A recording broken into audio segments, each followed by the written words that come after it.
Y muy bien, aquí ya estamos, somos poquitos hoy, pero aquí estamos. No sé si tú quieres empezar con algo, Miguel. Pues nada más igual dar la bienvenida quizá cuando entré justo estaban hablando, algo estaba comentando Mateo sobre una iglesia donde a veces hay mucha gente y tú decías y a veces cuando no hay también. Yo creo que este espacio también responde a eso mismo. Entonces, cuando habemos 20 y podemos tener 4 o 5 grupos, que bueno, gracias a Dios. Y ahorita estamos al menos 2, 4, 6 personas, así que podemos hacer la misma dinámica y platicar entre nosotros. Yo creo que lo importante es mantener el espacio activo y también recordar lo que tú decías ahorita, ¿no? Que es un recurso que queda, quienes no pudieron estar hoy pueden verlo por YouTube y también nutrirse un poco de lo que cada uno y cada una pueda decir esta noche en cuanto al tema. Así que pues bienvenidos y dialoguemos, ¿no? Que es lo más importante del espacio, no es cuánta gente vemos, sino el diálogo que se genera en cuanto al tema que tú propones, David. Entonces, pues adelante, bienvenidos y bienvenidas. Gracias. Gracias, Miguel.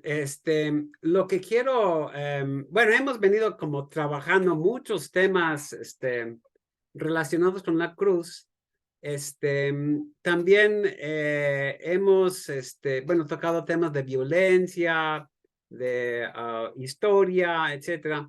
Y entonces hoy quiero trabajar un poco el tema de la culpa, o sea, algunas de estas ideas tradicionales que nos han metido o que nos han enseñado. Y, y también servirá como una transición porque ya la próxima semana vamos a empezar a tocar temas de Adviento. Bienvenida, Marta. Bueno, entonces la pregunta que puse para hoy es, ¿murió Jesús por tu culpa? ¿No? Cuando hablamos de quién es culpable, ¿no? De la muerte de Jesús, en principio podríamos hablar de muchas personas, como Poncio Pilatos, él fue el que sentenció a Jesús a la cruz, o igual la turba, ¿no? Que estaban gritando, crucifícalo, crucifícalo, que había juntado el sumo sacerdote y los otros judíos, que también los miembros del concilio, ¿no? Las autoridades que dijeron que Jesús era digno de muerte. Entonces podríamos señalar a varias personas o grupos como culpables, pero desde hace muchos siglos se ha enseñado en la iglesia que cada uno de nosotros también tiene la culpa, ¿no? De la muerte de Jesús, ¿no? ¿Por qué? Porque se enseña que Jesús tuvo que morir para expiar nuestros pecados, los pecados de toda la humanidad. Y como cada uno de nosotros es pecador, pues todos nuestros pecados, cada uno de mis pecados como de alguna forma contribuyó a la muerte de Jesús y eso me hace a mí responsable y culpable también de su muerte, ¿no? Cada uno de nosotros tendría que ser, por mi culpa, Jesús tuvo que morir porque tenía que expiar mis pecados para salvarme. Bueno, esto es lo que enseña la Biblia. Y para responder a esto, quiero trabajar un poco estos temas como pecado, culpa y expiación y ver lo que se ha enseñado en la iglesia y luego también lo que hay en la Biblia, ¿no? Generalmente, bueno, obviamente partimos de un concepto de pecado, ¿no? Y generalmente pensamos en pecado como algo prohibido por Dios, ¿no? Pensamos en los 10 mandamientos, como no matarás, no cometerás adulterio, etcétera. No robarás, pero también sabemos que hay otros pecados como menos graves, tal vez mentir o decir malas palabras, ofender o insultar a alguien. Y supuestamente se nos dice, ¿no? Que todos estos pecados que cometemos ofenden a Dios, ¿no? Lo hacen enojar, nos hacen culpables ante Él. Y cuando hay pecado y culpa, tiene que haber castigo, ¿no? ¿Por qué? Porque Dios supuestamente es justo, ¿no? Y se entiende la justicia en estos términos de que cuando hay pecado y culpa, la justicia exige que haya castigo, ¿no? Por su justicia, Dios no puede pasar por alto el pecado ni tolerarlo porque eso sería injusto y Dios no puede ser injusto, ¿no? Entonces, hay dos formas en que Dios podría en principio castigar nuestros pecados, ¿no? O vamos a decir, dos terrenos, ¿no? Uno sería en esta vida, ¿no? Y todos hemos, bueno, vivido, pensado, conocido, ¿no? Esta idea de que cuando nos pasan cosas malas, pues Dios nos está castigando, ¿no? Por algún pecado que cometimos. Hay esta idea de un Dios que siempre como que nos está observando y cuando caemos en pecado se enoja y luego actúa, hace algo desde el cielo como para castigarnos, sobre todo si nuestro pecado es más grave o más serio, ¿no? Mientras más grande sea tu pecado, más severo va a ser el castigo de Dios. Y entonces, cuando sucede algo muy malo a alguna persona, ¿no? Se enferma, pierde a un ser querido o de hecho muere o algo así. Luego la gente piensa, pues debe haber cometido algún pecado muy serio y Dios lo está castigando por ese pecado. O visitamos a la gente en el hospital, ¿no? Los que tenemos la experiencia y dicen, pues esta persona, estoy en el hospital, ¿qué haría yo? ¿Por qué Dios me está castigando? ¿Qué hice? A veces ni siquiera sabe uno, ¿no? Está como pensando, pues, ¿qué hice? Y luego, pues cuando tenía 10 años hice esto, a lo mejor por eso me está castigando Dios, ¿no? Entonces, se nos ha metido esta idea de que constantemente las cosas malas que nos pasan son como castigo de Dios, ¿no?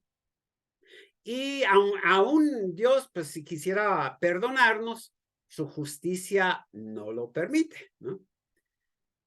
Y entonces, pues la pregunta es, pues, ¿cómo nos salvamos de estos castigos? Y aquí es donde se empieza a manejar esto de la expiación, ¿no? Hay que pagar por los pecados expiándolos, ¿no? ¿Y cómo se expían los pecados? Pues según esta forma de pensar, con el sufrimiento, ¿no? Con el dolor o con la muerte y la sangre, ¿no? Y entonces, como había que expiar nuestros pecados, pues supuestamente, ¿no? En su amor, Dios manda a su Hijo al mundo para satisfacer las exigencias de su justicia. Y esto esto lo hizo Jesús sufriendo en nuestro lugar el castigo que nuestros pecados merecían. Y esto tiene que ver no solo con lo que sufre en este mundo, se me olvidó mencionar que también se maneja la idea de que tenemos que sufrir por nuestros pecados el castigo después de la muerte, ¿no? En un lugar como el purgatorio o el infierno. Entonces los castigos de Dios pueden ser tanto en esta vida como en el más allá, ¿no? Entonces se interpreta la muerte de Jesús como una expiación, ¿no? Jesús vino al mundo ¿a qué? A morir en la cruz para expiar nuestros pecados y nuestra culpa y así librarnos de la condenación y el castigo de Dios en otro mundo, ¿verdad? Pero también como convertir a ese Dios, podríamos aplacar la ira de este Dios contra nosotros, ¿no? Y bueno, entonces en ese sentido se dice que Jesús murió por tus pecados, murió por tu culpa, tú debías sufrir el castigo que merecían tus pecados, pero por la gracia, la misericordia de Dios, Jesús sufrió tu castigo en tu lugar, ¿no? Y cuando escuchamos estas frases como Jesús murió por nosotros, Jesús murió por nuestros pecados, esas son las ideas que nos vienen a la mente, ¿no? Igual cuando vemos, no sé, una cruz o un crucifijo, ¿no? Se nos enseña, pues hay que pensar, pues eso es lo que yo merecía por mis pecados. Yo merecía ser castigado, pero gracias a Dios, Él cargó todos mis pecados en Jesús en la cruz y ahora estoy libre de ese castigo.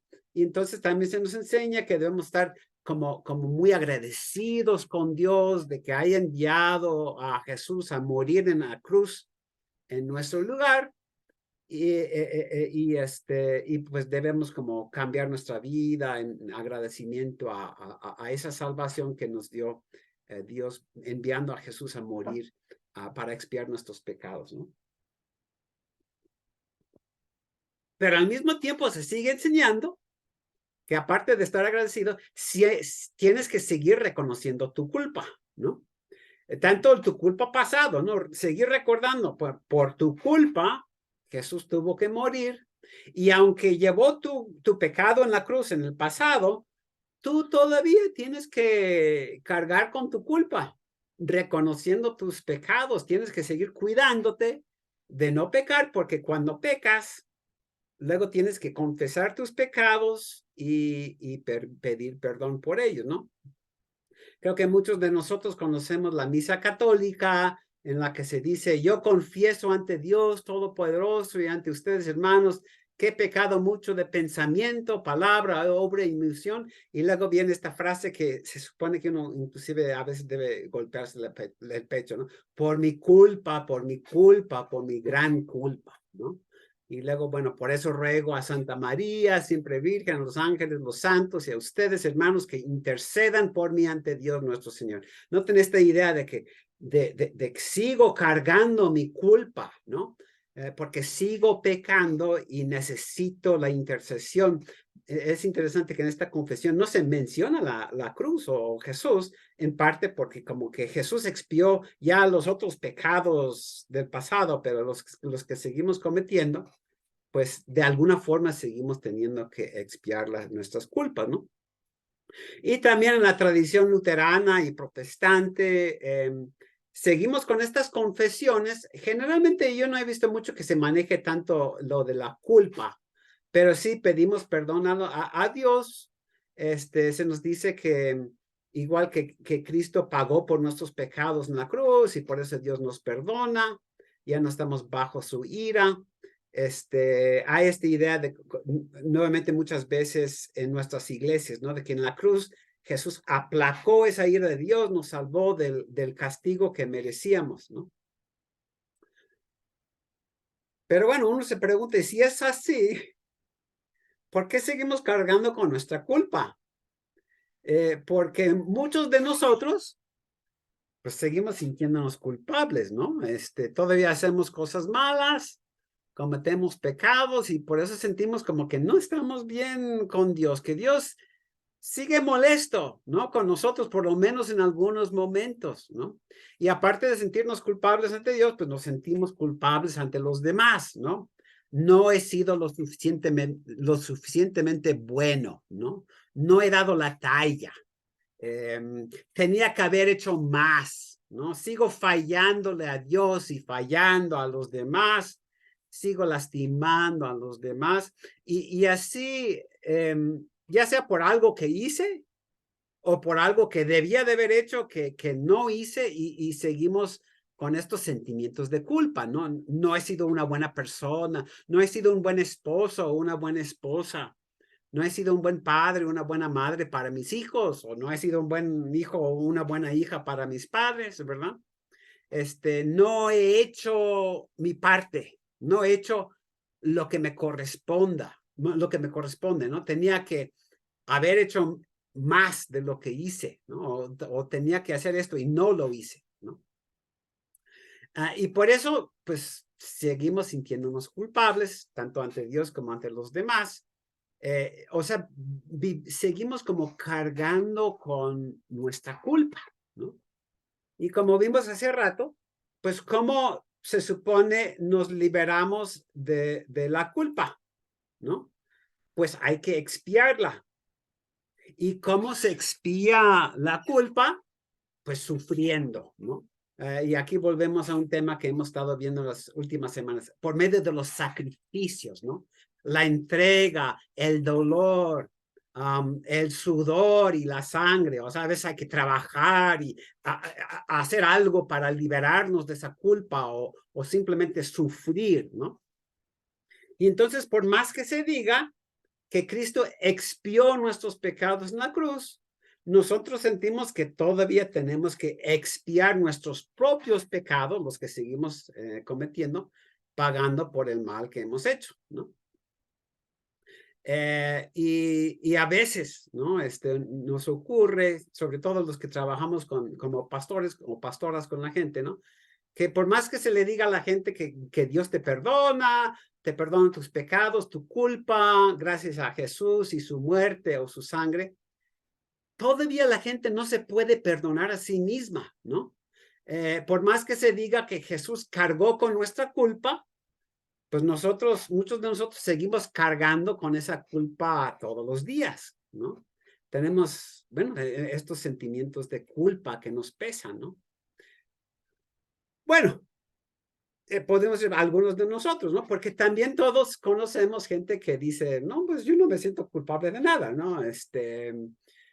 No reconocen haber hecho ningún mal, ningún pecado, piensan que no tienen que pedirle perdón a nadie, perdón de nada a nadie, que están perfectamente bien, pero generalmente vemos esas personas y decimos, pues esas son las personas que más tendrían que reconocer su culpa, ¿no? Porque son las personas que a veces como más pisotean a los demás y más maltratan y todo eso y dicen, no, pues yo estoy bien, los demás están mal y yo estoy bien, ¿no? Entonces, diríamos que esas personas que dicen que no son culpables, a veces son los que más culpa tienen, ¿no? Los que más necesitan cambiar. Bueno, entonces, ¿dónde debemos estar con nosotros, no? Con los que viven cargados de culpa, reconociendo que no han hecho lo suficiente, que no han dado la talla, o los que no admiten y reconocen su culpa, ¿no? Que dicen, yo no soy culpable de nada. Bueno, yo creo que tendremos que decir que ambas alternativas están mal, ¿no? Pero ¿por qué están mal? Y aquí vuelvo a este concepto de Dios, que es lo que hemos venido trabajando aquí.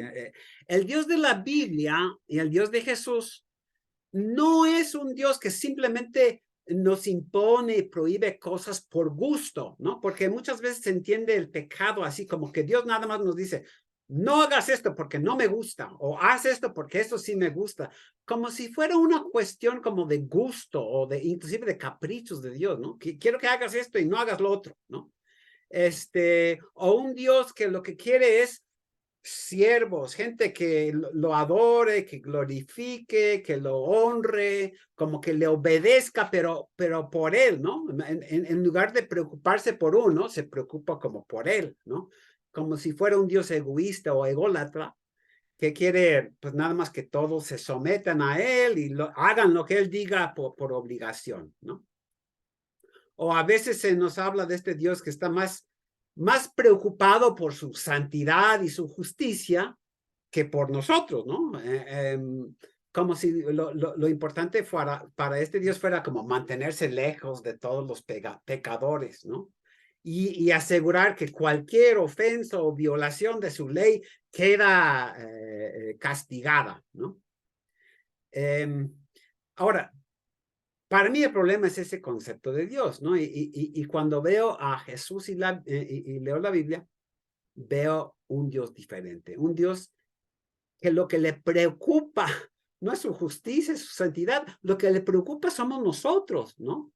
Lo que le interesa es que seamos felices y tengamos bienestar en todos los diferentes aspectos de nuestra vida, tanto en lo individual como en lo comunitario, en nuestra relación con los demás, en el hogar, en el trabajo, en todas nuestras relaciones, ¿no? O sea, es un Dios de amor incondicional que está plenamente comprometido con nosotros, porque lo único que pretende es nuestro bien, ¿no? Sin duda nos manda no hacer ciertas cosas y sí hacer otras cosas, pero no es por causa de él, ¿sí? No es por la forma en que lo que hacemos le afecte a él. Más bien, eso nos lo dice por causa de nosotros, ¿no? Si nos dice, pues, haz el bien, pues no lo dice por él, sino por nosotros, ¿no? Porque solamente así, solo haciendo el bien, pues podemos estar bien, ¿no? Si nos exige también evitar el mal, no es por causa de él, porque lo vayamos a ofender o lastimar o no sé, sino porque no quiere que nos andemos lastimando a nosotros, ¿no? Que no nos hagamos daño, ¿no? Y por eso nos dice, haz lo que te digo, no por mí, sino por ti, ¿no? Y también no hagas esto otro no porque me perjudique, no, porque me perjudiques a mí, que soy Dios, ¿no? Pues que él le puede perjudicar a Dios, ¿no? Que él le puede dañar a Dios. Sino más bien nos dice Dios, no hagas esto por ti, porque esto te perjudica a ti y a otras personas que también amo y quiero, ¿no? Entonces nos dice, sigue el camino que te he trazado, porque ese camino lleva al bienestar y la felicidad, y si te desvías de ese camino, te vas por otros caminos, te vas a hacer mal, vas a llenar tu vida de dolor y sufrimiento, y eso es lo que yo no quiero, ¿no? Quiero que seas feliz, pero solo vas a ser feliz si haces el bien y evitas el mal, ¿no? Otra forma de decir lo mismo, ¿no? Que creo que cuando trabajamos con personas que se sientan como llenas de culpa, ¿no? De un Dios que dice, lo que quiero de ti es que tú te ames como yo te amo, ¿no? Que tú te comprometas con tu propio bienestar de la misma manera que yo estoy comprometido con tu bienestar, pero solo puedes amarte a ti mismo y estar comprometido con tu propio bienestar si amas a los demás, ¿no? Si estás comprometido con el bienestar de los demás también, porque si las personas alrededor de ti no están bien, pues tú tampoco vas a estar bien, ¿no? Y lo que te va a hacer feliz, pues no es ser una persona egoísta, que nada más esté pensando en sí mismo, sino lo que te va a hacer feliz es amar a los demás con tu corazón, con todo tu corazón, como Dios, ¿no? Entonces, bueno, hay que notar entonces que aquí estamos hablando de Dios muy diferente del Dios que simplemente quiere mandar y prohibir cosas por causa de él y castiga a todos los que no le obedecen, ¿no? Porque este Dios, lo que le interesa no es castigarte, sino ayudarte, ¿no? O me gusta decirlo de esta forma. A este Dios no le importa echarte la culpa, sino echarte la mano, ¿no?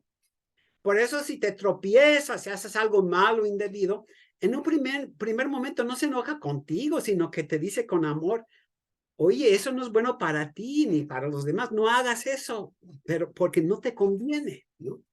O por lo mismo, cuando caes en conductas que te hacen daño y te lastiman, en lugar de quererte castigar, así, ¿no? Lo que quieres es levantarte, limpiarte, enderezarte para que otra vez sigas por el camino que él te ha indicado por tu propio bien, ¿no? O sea, lo que quiere no es que te sientas culpable, que te estés recriminando tu conducta, torturando de a ti mismo, ¿no? Ni mucho menos que estés sufriendo para expiar tus pecados, ¿no? Inclusive yo lo diría así, a este Dios no le interesa ni la culpa ni la expiación, como tradicionalmente lo entendemos, ¿no? Lo que le interesa es que dejes de hacer lo que te perjudica a ti y a los demás y que más bien hagas lo que promueve tu bienestar y también el de los demás, ¿no? Lo que quiere ver no es que te estés golpeando tu pecho, así diciendo qué malo soy, ¿no? Sino que te abraces, que te cuides, ¿no? Que te ames a ti mismo igual como él te ama, a pesar de todos sus errores y defectos y pecados, ¿no? No quiere cargarte de culpa, sino quiere cargarte de felicidad y bienestar, pero solo lo puedes hacer si evitas lo malo y haces lo bueno como él te manda en su amor, ¿no? Ahora, si a veces si insistimos en seguir un camino malo que no nos conviene, el buen camino que Dios nos ha trazado, nos negamos a escucharle y todo eso. Podríamos decir que Dios se enoja o se molesta con nosotros, pero es una expresión de su amor, ¿no? O sea, si Dios se molesta contigo es porque te ama y quiere tu bien y no quiere que seas tan terco, ¿no? Le da coraje que andes destruyendo tu bienestar y felicidad, ¿no? Y por eso lo que quiere es que recapacites, ¿no? Que dejes de ser terco y rebelde y para mejor amarte a ti mismo o a ti misma como él te ama, ¿no? Y aun cuando haces algo malo o algo así, lo que quiere no es que te sientas culpable o que sufras para expiar tus pecados, sino que te des cuenta de tus errores y equivocaciones, podríamos decir inclusive tus estupideces, ¿no? Y que dejes de cometerlos por tu propio bien, ¿no? Y si en algún momento, no vamos a entrar mucho en este tema hoy, pero si en algún momento Dios te deja sufrir las consecuencias de lo que haces, o te hace pasar por momentos difíciles en tu vida, no es porque no te quiera, sino porque está tratando de moldearte, convertirte en una persona que hace lo que conviene, ¿no? Y que deja de hacer lo que no conviene por tu propio bien, ¿no? Bueno, si ustedes estudian la Biblia en sus lenguas originales, en hebreo y griego, se van a dar cuenta de que ni en hebreo ni en griego existe una palabra que corresponde exactamente a lo que nosotros entendemos hoy por culpa. Busqué en la Biblia versión Reina Valera que generalmente usamos, y saben que la palabra culpa aparece una sola vez en todo el Nuevo Testamento y muy pocas veces en el Antiguo Testamento, ¿no?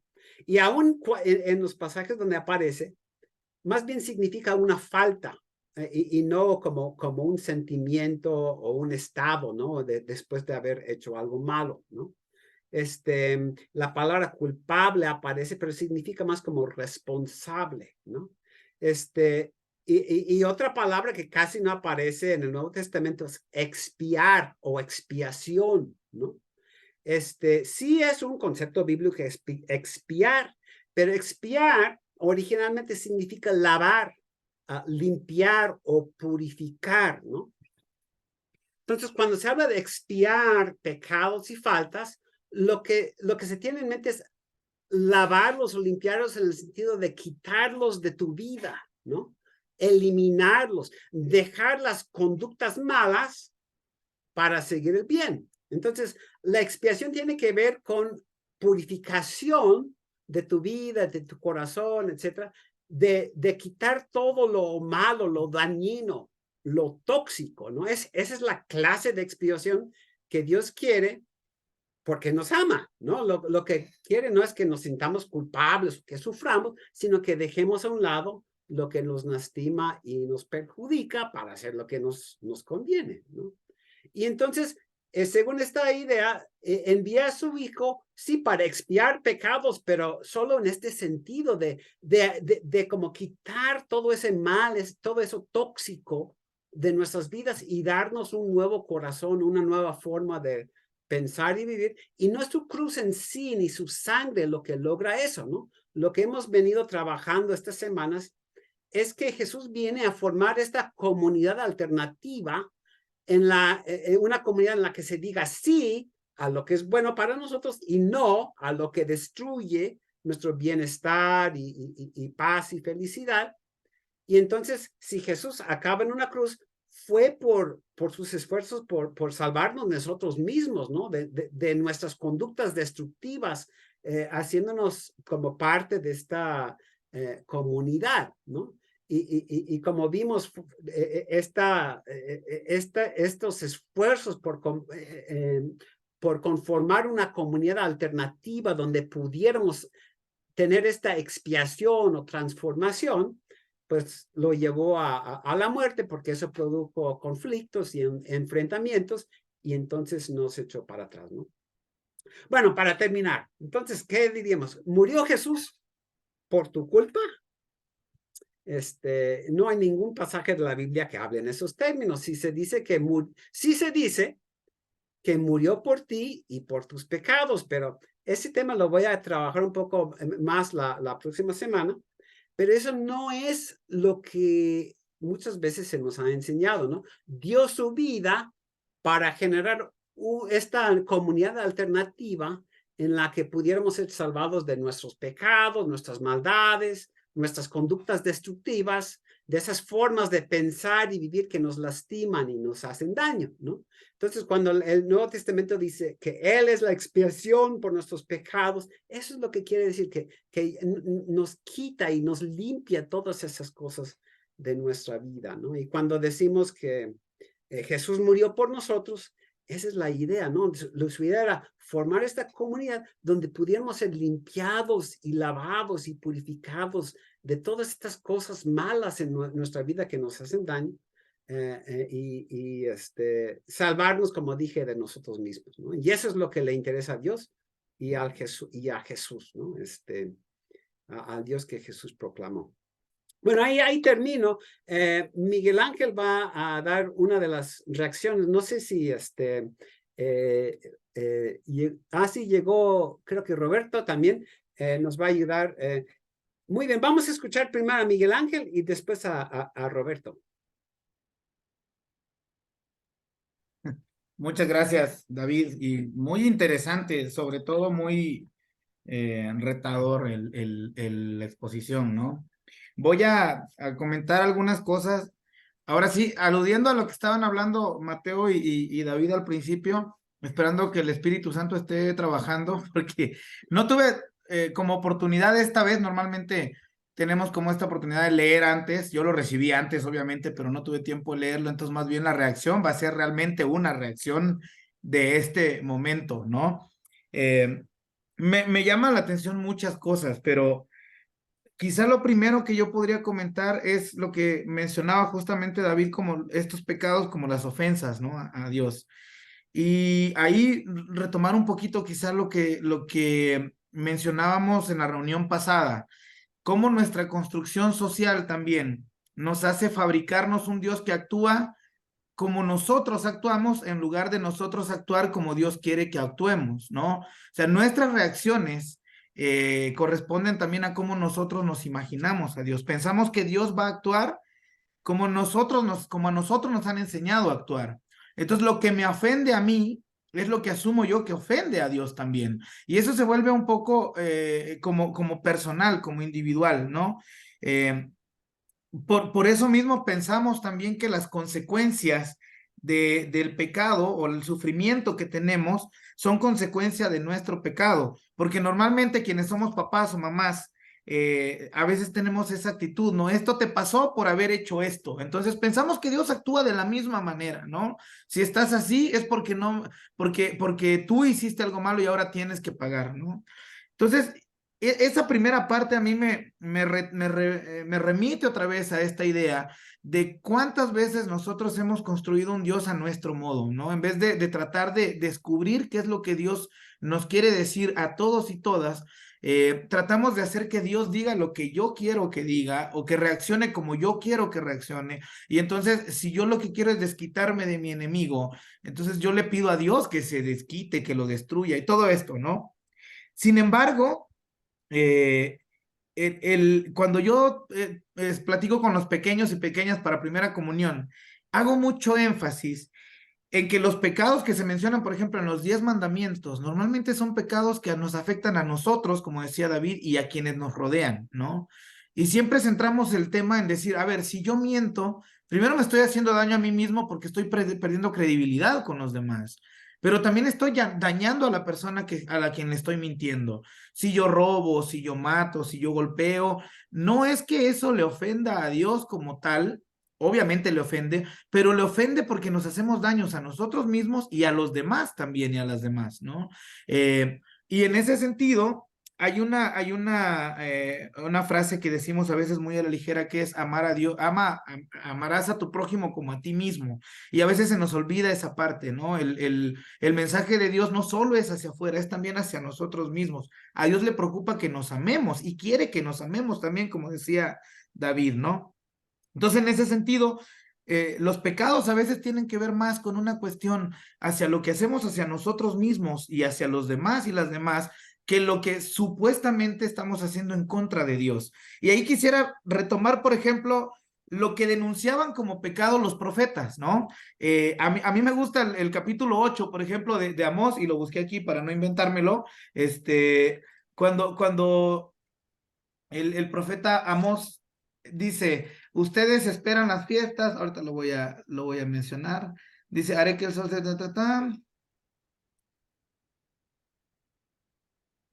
Esto es lo que el Señor Dios me mostró una canasta en aquel día, afirma. Bueno, no creo que busqué.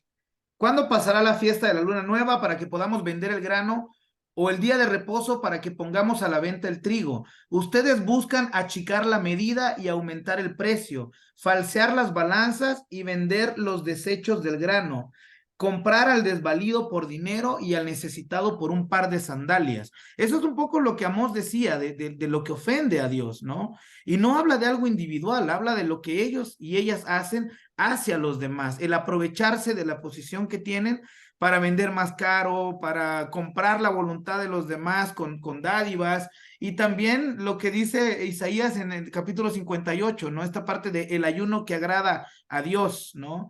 ¿Cuál es el verdadero ayuno? Pero también en ese mismo pasaje, Isaías dice, ese no lo busqué, pero dice palabras más, palabras menos. Ustedes esperan el día del ayuno, pero el día que ayunan, también hablan mal de su prójimo y afectan a los demás y buscan venganza y todo eso, ¿no? Entonces, Jesús no solo viene a acercar a Dios a la gente como un Dios de amor, sino que también retoma esta parte de los profetas de hablar del pecado más en un sentido de la injusticia, del dolor, de la condenación que se predica, ¿no?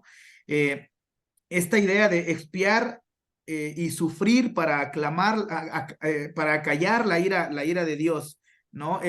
Yo creo que a veces a las comunidades, obviamente, igual que en el tiempo de los profetas, igual que en el tiempo de Jesús, les rinde mejores réditos predicar condenación y culpa que predicar liberación y salvación. Y por eso la predicación de la mayoría de las iglesias, sobre todo las más fundamentalistas, son en ese sentido, en el sentido de culparte a ti de todo, ¿no? Y si Dios está enojado con el mundo es porque tú has hecho y tú lo estás provocando. Incluso llegar al punto de mostrar este Cristo crucificado sangrante y decir, ese es tu lugar, ¿no? Él está ahí, pero quien debería de estar ahí eres tú, ¿no? Entonces, generar esta culpa exacerbada también le genera réditos a las comunidades, ¿no? Siempre predicar condenación genera mejores dividendos que predicar salvación, pero cuando uno se remite a la Biblia, los profetas lo que anunciaban y lo que denunciaban era eso. Anunciaban salvación, pero también denunciaban todo aquello que dañaba a los demás y a las demás.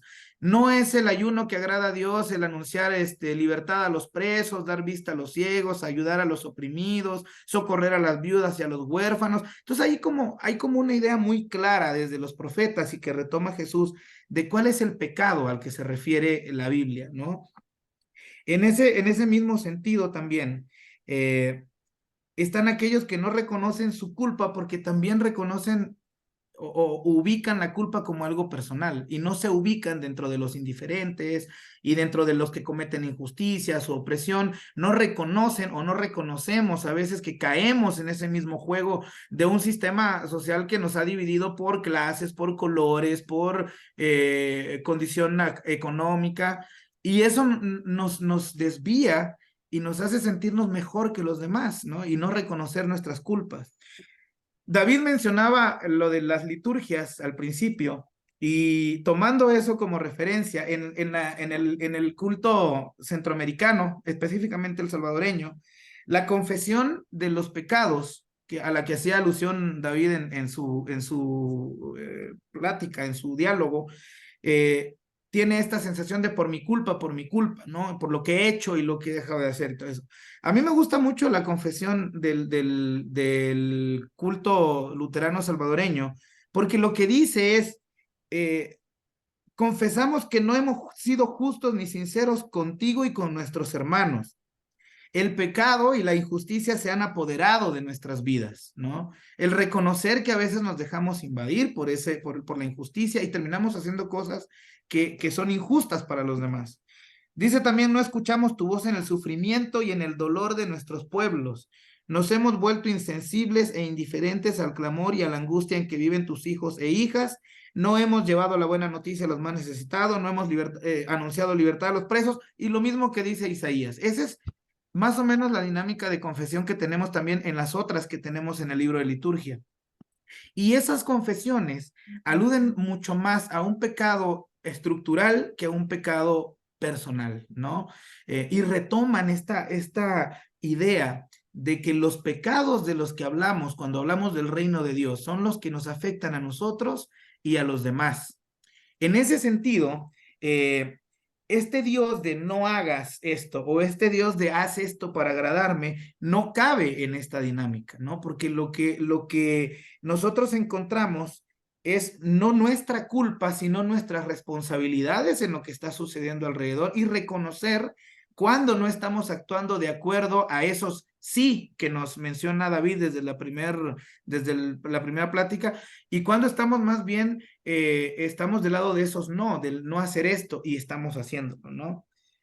Entonces, en ese sentido, creo yo que cuando nosotros pensamos que Jesús muere por nuestros pecados, yo creo que Jesús muere por predicar justamente un Dios de amor que era contrario, retomando lo que decía David en la primera de estas reuniones, que era contrario al Dios que predicaban y que le estaba generando dividendos a los poderosos y a los maestros de la ley y todo eso.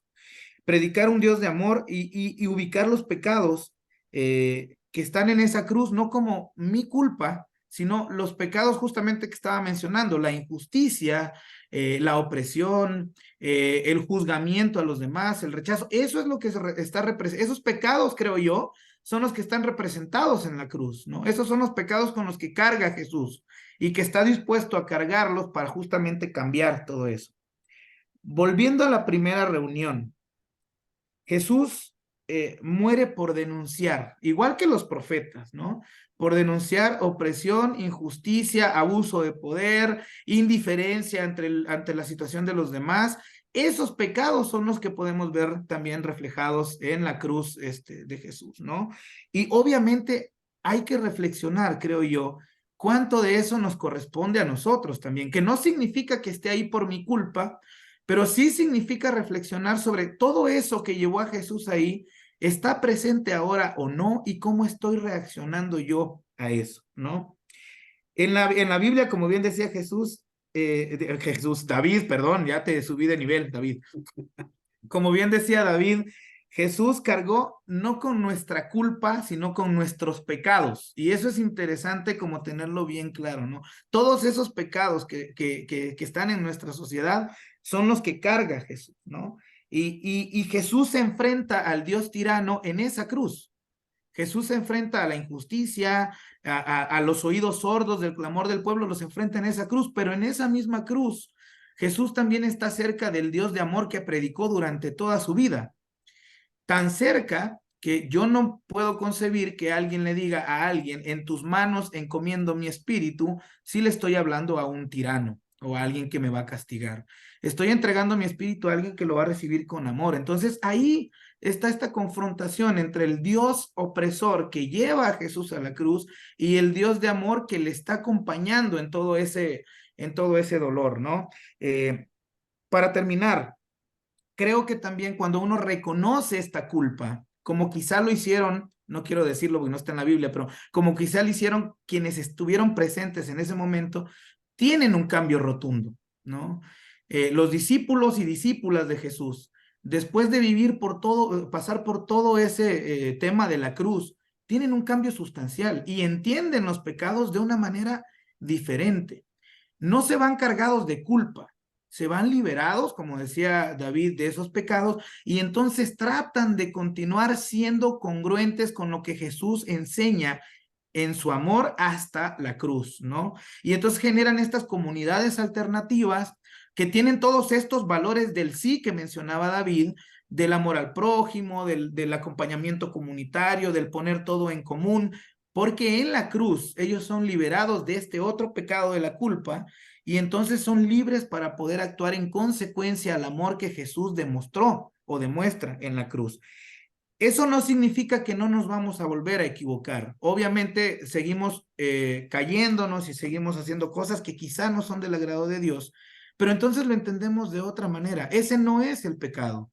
Esos son mis errores, esos son mis debilidades, esas son mis malas decisiones. El pecado, creo yo, sigue siendo el pecado que lleva Jesús a la cruz, sigue siendo el pecado que nos daña a nosotros y que daña a los y las demás. Entonces, eso quería comentar como de lo que comentó David y nada más cerrar diciendo esto, ¿no? Que el Jesús que muere en la cruz trata de retomar también algo que Dios ha tratado de transmitir durante toda la historia a través de los profetas también, ¿no? ¿Cuál es el verdadero pecado que ofende a Dios y cuál es el verdadero ayuno que agrada a Dios? Solamente. Gracias. Muchas gracias, Miguel. Muy interesantes tus comentarios. Dos cosas breves para darle el lugar a Roberto. Esto de echar culpa es una forma de manipular, porque una vez que te tengo cargado de culpa, ya te puedo como decir, pues tienes que hacer esto y esto para expiar tu culpa, ¿no? O sea, y entonces la culpa muchas veces es una forma de manipulación, ¿no? Y lo otro, me gusta más, por ejemplo, esta palabra responsabilidad, ¿no? Sin duda tenemos que reconocer lo que está mal, reconocer nuestras responsabilidades y eso, pero no es lo mismo decir eso que decir, ay, mea culpa, ¿no? Sino, pues tengo que cambiar este aspecto de mi vida y le pido a Dios y a mis hermanos y hermanas en la fe que me ayuden a cambiar. Entonces, no se trata de expiar culpa en ese sentido, ¿no? Sino expiarlo en este otro sentido de reconocer, pues esto sí está mal en mi vida, lastima a los demás, etcétera. Y tanto yo como Dios y los demás quieren que eso cambie en mi vida. Y entonces eso es lo que busco, ¿no? Cambiar en lugar de sufrir porque me siento culpable. Bueno, damos la palabra a Roberto Jiménez. Roberto, creo que es la primera vez que nos acompaña. Ha trabajado mucho en la capellanía de la comunidad teológica. Conozco a Roberto desde hace muchos años, y le damos la bienvenida y adelante, Roberto, para escuchar también tu reacción. Gracias, hermano David. Como siempre, un gusto verte nuevamente. Sí, hace muchos años ya de nuestra amada Comunidad Teológica de México. Ya en alguna ocasión comentaba que me tocó una época de oro de la Comunidad Teológica de México. Estoy muy honrado, la verdad, porque entre mis maestros estuviste tú, Javier Ulloa, Sergio Ulloa, Raquel Cantú, Ricardo Blanco, no sé, grandes hermanos, ¿no?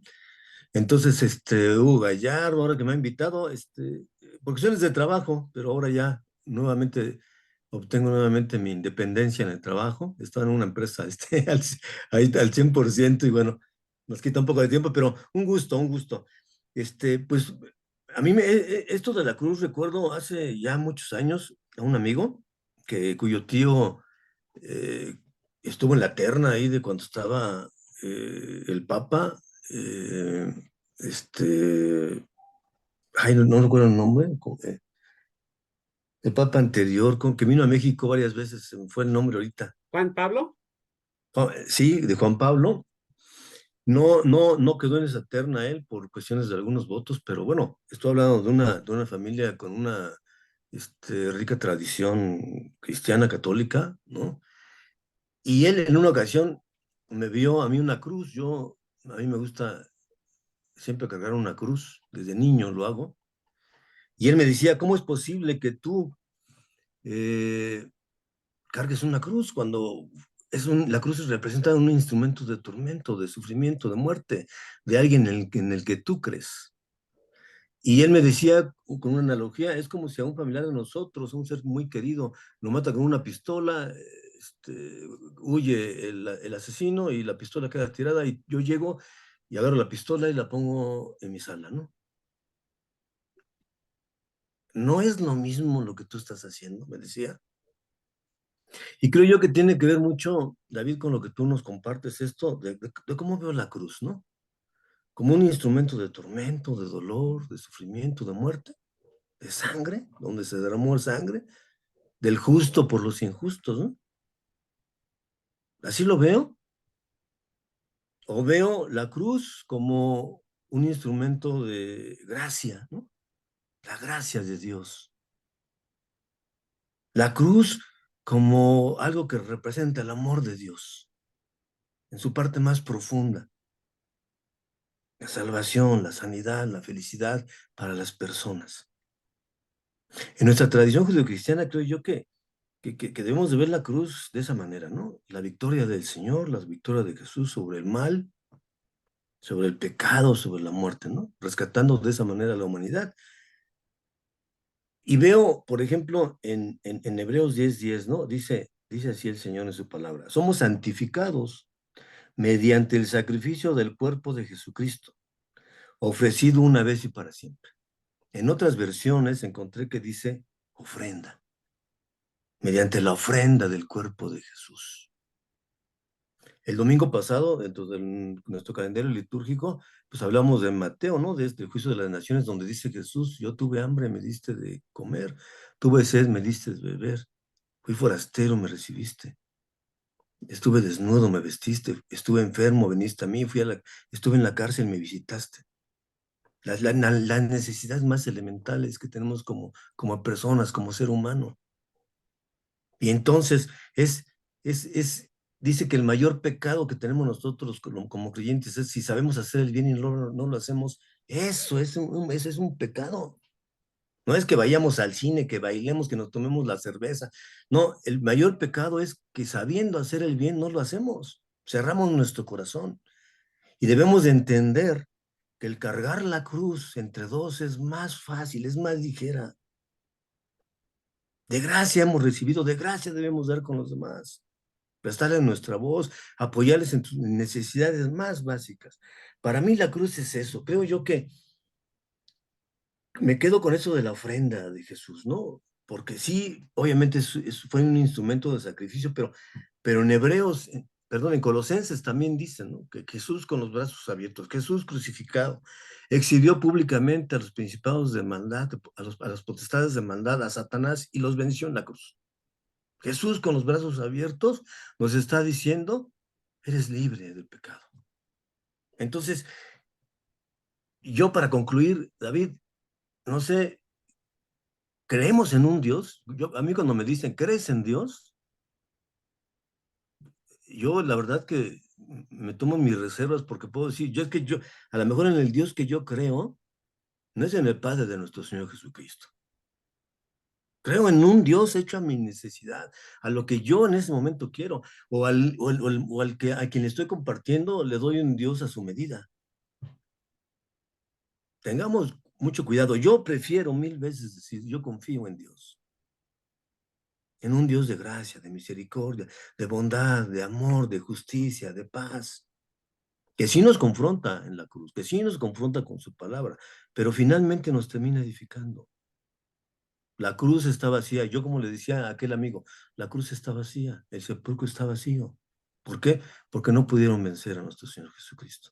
Y sin embargo, creo yo que nuestra tradición judeocristiana, pues es un símbolo que debe de ser muy importante, pero que nosotros debemos de darle, creo yo, el sentido correcto, ¿no? Así como tú nos dices, alejémonos de ese sentido o de esa idea de culpa, de que no soy digno. ¿En cuántas oraciones hemos escuchado, o yo he escuchado, ¿no? En personas que son muy calvinistas, ¿no? Que dicen, es que soy un oprobio. Cuando decimos, bueno, todo lo que hizo nuestro Señor Jesucristo, pues fue para darnos libertad, para hacernos dignos, hijas e hijos de Dios. Somos personas dignas por todo eso que hizo nuestro Señor Jesucristo. Entonces debemos de creerlo nosotros primeramente, ¿no? ¿Quién soy yo para juzgar a los demás o para condenar a los demás, echándoles tantas cargas de sentimientos de culpa, de pecado, ¿no? Cuando ya Jesús nos liberó. Y para terminar, creo yo que debemos de entender esto de la gracia, ¿no? La cruz como un instrumento de la gracia, de la plenitud de la gracia de Dios. Pero decir que una cosa es la gracia y otra cosa es lo que es gratis. Y no fue gratis. Se pagó un alto precio, que fue la sangre de nuestro Señor Jesucristo. Eso es lo que yo podría compartir, amados hermanos. Gracias, David. Al contrario, gracias, Roberto. Me llama la atención, nada más quiero responder una cosa para ir con los grupos y quiero compartir mi pantalla. Tú tocaste este capítulo 10 de Hebreos, ¿no? Este es Hebreos 10. Y noten aquí, dice la sangre de los toros, los machos cabríos, no puede quitar pecados. Y habla de Jesús diciendo esto: sacrificio, ofrenda, no quisiste, más me preparaste cuerpo. Holocaustos y expiaciones por pecado no te agradaron. Entonces dije, he aquí que vengo, Dios, para hacer tu voluntad con el rollo, ¿no? y luego diciendo sacrificio, ofrenda y holocaustos, no quisiste ni te agradaron. Y he aquí que vengo, Dios, para hacer tu voluntad. Quítalo primero para establecer esto último. Y luego este versículo que tú citas, ¿no? O sea, que somos santificados mediante la ofrenda del cuerpo de Cristo, pero en este sentido, no de que fue una ofrenda de sufrimiento, de sangre, etcétera, sino que fue ofrecerse para hacer la voluntad de Dios, amando a los demás, sirviendo a los demás, ¿no? Y ese es, digamos, el sacrificio y la ofrenda que Dios quiere, y según esto, lo otro no expía los pecados, o sea, lo que expía, lo que quita estos pecados es este tipo de entrega, ¿no? Muy bien, pues gracias a los dos por reacciones muy interesantes. Vamos a dividirnos en grupos. Veo que en el caso de Mateo y Anet y Marta y Antonio, que a propósito digo que es el aniversario de Marta y Antonio, hoy es, ¿verdad? ¿Cuántos están cumpliendo? No sé si nos quieren compartir.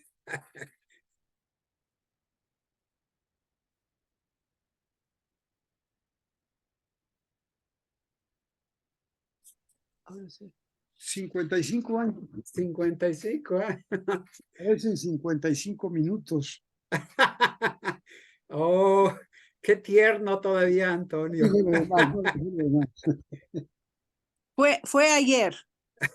Qué bueno. Fue ayer su aniversario. Entonces Muy son bien. 55 años y un día. Y un día. Y vamos contando. por más. Así es. Qué bueno. Pues muchas felicidades. Como hay dos que están junto con alguien, vamos a dividirnos en tres grupos, pero a lo mejor los voy a acomodar porque como en el caso de ustedes son dos en lugar de uno, podemos hacer eso. Y tomamos pues unos 15 minutos para los grupos, ahorita los voy acomodando. Muy bien, tuvimos, bueno, en nuestro grupo también una discusión importante, interesante sobre el sacrificio, ¿no? Cómo se manejaba el sacrificio, pero escuchamos quienes quieran compartir, por favor, tal vez algo que no alcanzaron a tocar en su grupo. ¿Quieres decir algo, Roberto? Sí, fíjate que yo te comentaba con el grupo, con nuestros hermanos y hermanas, que se me quedó algo ahí en el tintero. Cuando yo decía de Hebreos 10:10, una versión decía, somos santificados mediante el sacrificio del cuerpo de nuestro Señor Jesucristo una vez y para siempre. Y otra versión que les comentaba dice, somos santificados mediante la ofrenda. Entonces sí, es cierto que hay un sacrificio, ¿no? El poder político, económico, religioso de la época, pues mata a Jesús, lo asesina, sí es cierto. Pero les decía a los hermanos que también me recuerda aquel pasaje cuando Jesús dice, nadie me quita la vida. Yo tengo poder para poner mi vida y para volverla a tomar. Esa potestad la he recibido de mi Padre. Y es la decisión de decir, yo la pongo. Yo le ayudo a cargar la cruz a mi hermano desvalido, a mi hermana que tiene necesidad. Yo le ayudo, porque es mi decisión. Eso es lo que quería comentar, que se me quedó. Gracias. Gracias, sí, o sea, es la ofrenda de Jesús de sí mismo, y la idea es nuevamente lo que nos santifica, no es de que con esa ofrenda aplacó la ira de Dios o algo así, sino que a través de esta ofrenda de sí mismo forma esta nueva comunidad donde todos vivimos marcados por esa misma cruz, por esa misma actitud de ofrenda, y eso es, en ese sentido somos santificados, ¿no? O sea, cambiados en otras personas, ¿no? Entonces, bueno, habría que trabajar más estos textos. En nuestro grupo, Marta hizo la observación, ¿no?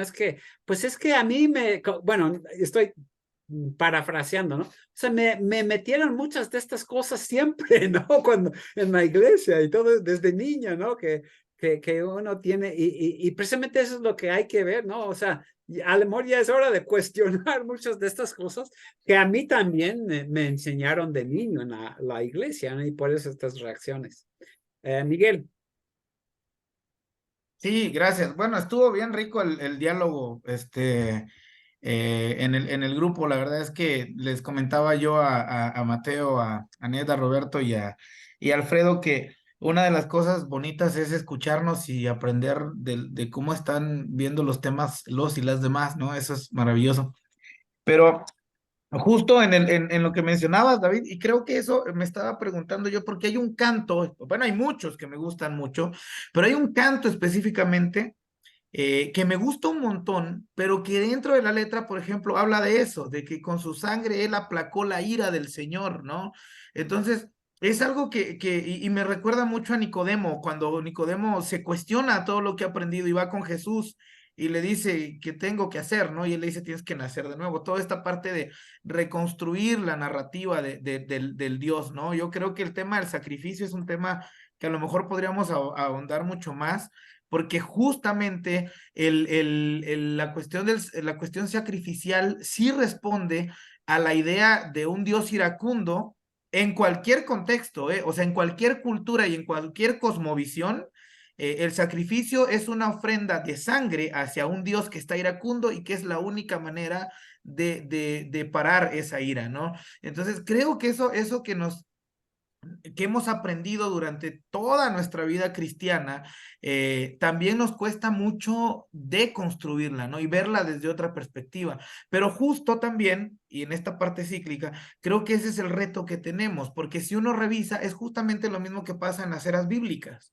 Un Dios cercano que después se vuelve un Dios tirano y entonces vienen los profetas y lo vuelven a acercar y después otra vez se vuelve a alejar en la narrativa y viene Jesús y lo vuelve a acercar. Y quiero terminar esta parte con esto que siempre he dicho de Juan 3:16, que es el versículo que de todo mundo, todo cristiano conoce, ¿no? Porque de tal manera amó Dios al mundo, porque que envió a su Hijo para que todo aquel que en él crea no se pierda, mas tenga vida eterna. Y a mí, yo siempre digo en la comunidad, me gusta mucho el versículo 17, que dice, porque Dios no envió a su Hijo para condenar al mundo, sino para salvarlo a través de él, ¿no? Entonces, a veces se nos olvidan esos pequeños detalles de lo que anunciamos. Yo creo que y comparto lo que decías y que decía la hermana Marta, ¿no? Hemos tenido una construcción de un Dios al que le gustan los sacrificios y le gusta no solo el sacrificio de su hijo, sino los nuestros también. Pero tenemos que como releer a qué nos referimos cuando decimos el sacrificio, ¿no? Y lo último que quería compartir es que Mateo compartió algo que me hizo pensar en la importancia del perdón en nuestro tiempo. Tú decías en la plática que si Él cargó con nuestras culpas, ¿por qué nosotros seguimos cargando con la culpa? Pero también el perdón que se anuncia en la cruz pareciera que no es vigente, porque yo les comentaba en el grupo que en los tiempos de Jesús, todos los judíos y las mujeres y hombres, para quedar limpios, tenían que ir con el sacerdote y presentar su ofrenda. Y esa ofrenda tenían un ritual para que entonces, después de que el sacerdote hacía este ritual, entonces quedaba limpio. No bastaba con la fe y el creer en un Dios de amor, sino que había que partir de todo ese ritual. Y en nuestros tiempos pasa algo similar, ¿no? O sea, asumimos que el pastor o el sacerdote tiene el poder de perdonar nuestros pecados, ¿no? Si no es el pastor el que dice, en el nombre de Dios, yo te perdono todos tus pecados, pareciera que la cruz entonces no tiene como mucha validez. Eso me despertó lo que comentaba Mateo en la parte de tenemos que ir con el cura y confesarnos para que entonces ahí recibamos el perdón y no en la entrega, en la ofrenda de Jesús, ¿no? Entonces eso quería comentar que se habló en el grupo. Y quiero subrayar, ¿no? De que o sea, precisamente por eso quise compartir estos diálogos, igual en mi enseñanza y todo esto, porque las cosas que hemos heredado en nuestros himnos, en muchas de nuestras liturgias y todo eso, o sea, nos hemos ido dando cuenta de que muchas de estas ideas están mal y están como comunicando un concepto de Dios que ha generado mucho daño y algo que yo muchas veces argumento, ¿no? Nosotros vemos que en términos generales las iglesias están en crisis. Y yo insisto, esa crisis se debe en gran parte a lo que se ha enseñado, o sea, de estas formas de pensar que hemos manejado en la iglesia, como esto del sacrificio, lo que Dios quiere es que sufras para expiar tus pecados. O sea, mucha gente dice, ya no quiero saber nada de la iglesia porque me meten esas ideas y me hace mal. y por eso hay que repensar, ¿no? Damos la bienvenida a Teresa, se unió un poco tarde, pero Teresa también fue alumna mía. Allá vamos a terminar, pero qué bueno que se puede unir tantito. Yo creo que veía como un poco, no sé si Antonio quiere decir algo o Marta. Sí, yo sí quisiera comentar algo. Probablemente no está en la dirección exacta de lo que estamos tratando hoy. Jesucristo le dejó al sacerdocio. Ahora hablamos, yo no sé como cuántos sacerdotes católicos o cristianos habrá en el mundo, probablemente 1 millón. No le dejó todas las herramientas. Una herramienta que me pareció a mí, que me parece a mí muy central, son los milagros. Él sí los pudo hacer. Además, la palabra, desde luego, el mensaje que tenía. Pero tenía el milagro de su lado. Él nunca pidió, entiendo yo, que nunca pidió limosna para él o para el movimiento que estaba él encabezando. Entonces, al sacerdocio le quedó nada más la palabra, y sobre eso es en lo que se han desarrollado, porque no tienen a la mano los milagros para convencer, para motivar, y el miedo probablemente es un sustituto de los milagros que hizo Dios, Jesucristo. Perdón por estas ideas, porque no están... Bueno, eso ya nos lleva en otro tema. Buenísimo. Lo voy a agregar a la lista para hablar más adelante, esto de milagros, curación. La palabra milagro, igual como decía de culpa, etcétera, no está en la Biblia. Habla de hechos poderosos, de sanaciones, etcétera. No se utiliza la palabra milagro, pero ese sería como tema para otro día, ¿no? No sé si alguien tiene un pequeño comentario más. Y no sé, veía como tal vez Mateo quería decir algo. Ya casi estamos a la hora, pero sí o tal vez no. Entonces, bueno, ya son las 8:30 y por respeto a la hora vamos terminando. Yo creo que la mayoría sabemos en muchas de nuestras iglesias que este domingo empieza el Adviento, ¿no? Entonces, pues les deseamos más que nada, bueno, ante todo una época muy bonita, muy bendecida de Adviento. Las próximas 3 semanas vamos a trabajar temas de Adviento.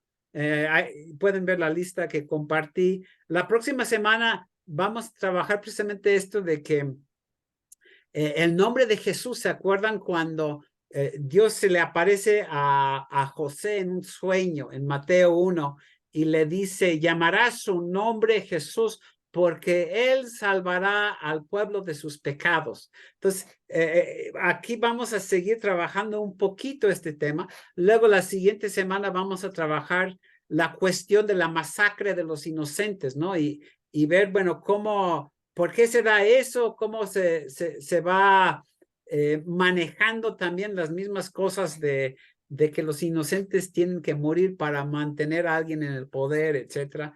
Y luego el último viernes antes de Navidad, el tema va a ser la cruz y el pesebre. O sea, cómo se relaciona esta idea de bajarse, ¿no? De humillarse hasta nacer en un pesebre o morir en una cruz, ¿no?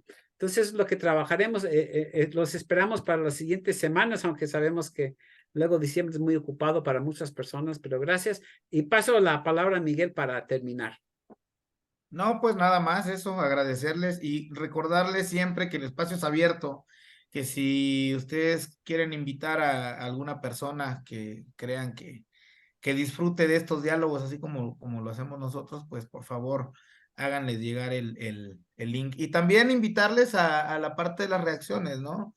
A atrevernos, como decía, y retomo lo que decía Alfredo cuando empezó su participación en el grupo, que decía que él da gracias a Dios por este espacio donde puede hablar abiertamente. Entonces, si creemos que hay otras personas que quieran hablar abiertamente de estos temas, sin sentirse juzgados, ni calificados, ni esto, pues por favor compártanlo.